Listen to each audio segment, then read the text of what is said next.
السلام عليكم ورحمة الله تعالى وبركاته. مرحبا بكم معايا من جديد في فيديو جديد وصفة جديدة. نتمنى ان هاد الفيديو تلقاكم في احسن الاحوال. اليوم ان شاء الله غادي نشارك معكم واحد الطورطة ديال الطبقات اللي كتجي لذيذة بزاف، كتجمع ما بين المذاق ديال الكراميل والمذاق ديال الكاكاو اولا ديال الشوكولا. فكنتمنى انكم تجربوا وتتبعوا معايا الفيديو حتى الاخير باش تشوفوا الطريقة ديال التحضير.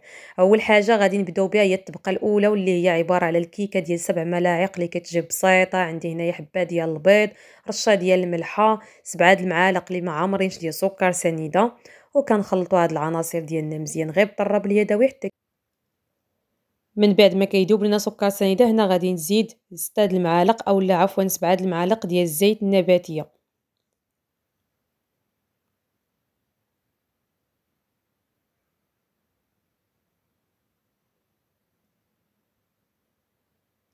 صافي هنا كنعاود نخلط وكنزيد تاني 7 المعالق ديال الحليب.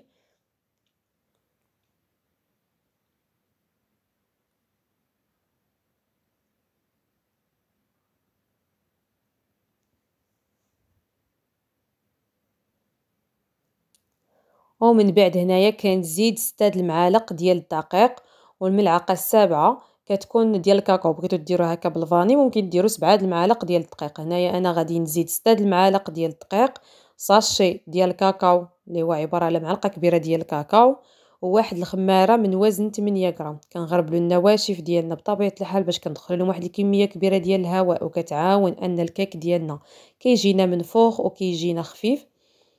صافي هنايا كنغربلو هاد المكونات ديالنا وكنخلطوا الخليط ديالنا.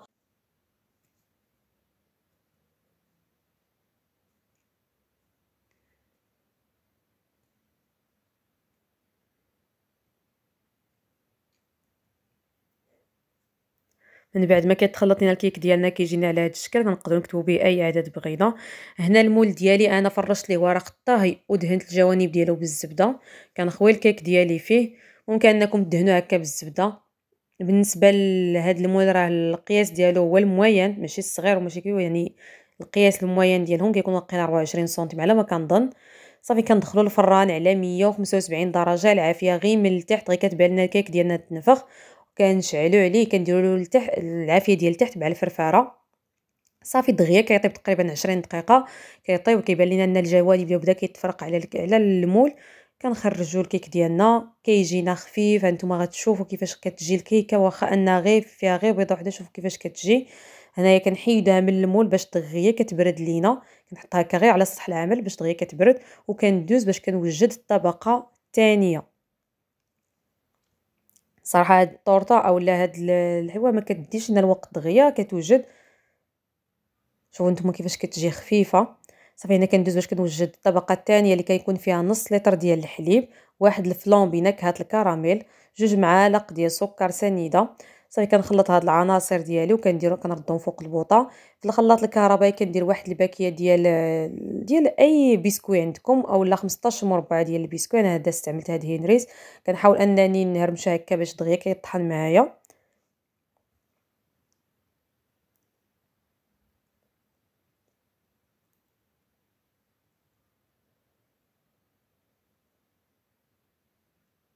وهنا كندوز لداك الحليب اللي درنا فيه الكراميل ديالنا، غير اللي درنا فيه الفلون ديالنا غير كيبدا يغلى كنحيدو فوق البوطه، ما كنخليوش حتى كيعقد، يعني كيكون باقي سائل. صافي هنا مباشره كنزيدو هذاك البسكويت ديالنا وكنطحن هذا الخليط ديالي. ما تبالغوش في الطحين، لان قد ما كطحنوا قد ما كيبدا يتقال، قد ما كيجينا عاقد وما ما كيجيكمش مقاد فاش كتخويو على الكيكه ديالكم. هنايا صافي غير كطحنوا. هنا كتكونوا موجدين الكيكه مقادين فين غادي موجدين الطبق ديال التقديم. فمباشره غير كطحنوه كنزيدو كنخوي على الكيك. انا عندي هنا الكيك ديالي شديت ان سيركل وحيدت ليه هذاك الجناب باش كتجيني، لاني دايره غير قياس نص ايطرو ديال الحليب. الا بغيتو ديروها كبيره يعني غادي ديروا ايطرو، غادي تدوبلوا المقادير. هنا انا درت غير قياس نص ايطرو، يعني بغيت هادشي هكا صغيره. صافي كنقطع على دوك الجوانب. بغيتو تسقيو هكا بالحليب اولا بالسقو مع الماء مع القهوه كتعطينا مذاق زوين. حتى بالنسبه لهاد الطبقه الثانيه راه كندير واحد الساشي ديال نيسكافي حتى هي كتعطي مذاق زوين، انا غير ما توفرتش ليا. صافي كنخليها هكا غير في الكوزينه باش كيبرد، وكندوزو باش كنوجدوا الطبقه الاخيره اللي غادي ندير فيها هنا خليط ما بين الشوكولا العاديه وشوكولا غيش اللي كتكون غنيه بالكاكاو. كنديرها في بان ماغي غير كيذوب لينا بحال هكا. صافي كنبدا نحرك مزيان حتى كيذوب لنا الشوكولات كامل، وكنتاكدوا واش ما بقى حتى شي طرف ديال الشوكولات باقي معداب. عاد كنبداو نزيدو عليه هكايا دانون مسوس، تقريبا نص علبه ديال دانون مسوس. هنا بالنسبه للطبقه ديال الفلون اولا بالنسبه للكيك ديالنا من الاحسن ما تدخلوهش للثلاجه، كتخليوها هكا غير في المطبخ راه دغيا كتشد في راسها.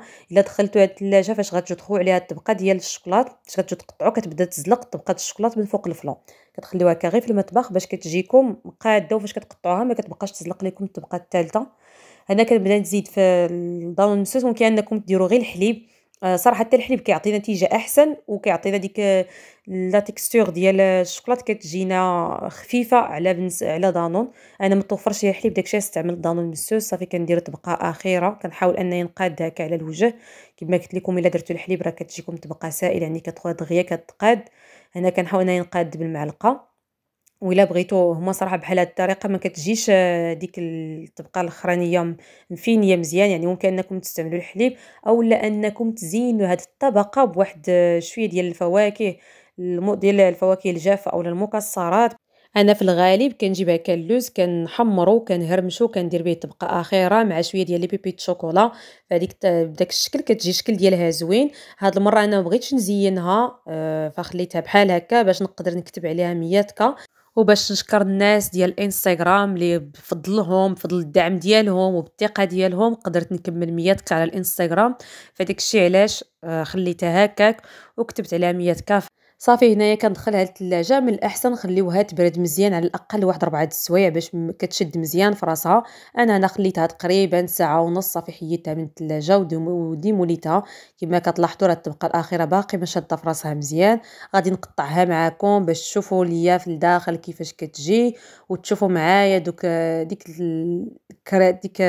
لا تيكستور اولا كيفاش كتجينا ديك الكريمه ديال الفلون. كتجي لذيذه ما كتجيناش بحال الفلون نهائيا مع داك البسكويت اللي درنا فيها، كتجي كريميه. وحتى بالنسبه للطبقه الاخيره مع دايرين فيها دون مسوس حتى هي ما كتجيناش ديك الشوكولاط اللي كتجي هكا جامده. انا هنا غادي نحلها معكم باش تشوفوا كيفاش كتجي. ولا بغيتو كما قلت لكم باش ديروها الكيك من الحجم الكبير فكديروا نفس نيت الكيكه، ولكن بالنسبه للطبقه الثانيه فكتضاعفوا المقادير ديال الفلون. كديروا جوج ديال لي فلون اطرود الحليب. وبالنسبه للبسكويت راه كديروا غير باكيه البسكويت كتكون كافيه.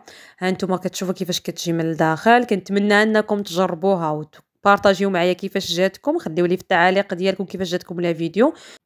وما بقى ليا غير نقول لكم بصحه والراحه والى فيديو قادم ان شاء الله. بسلامه عليكم.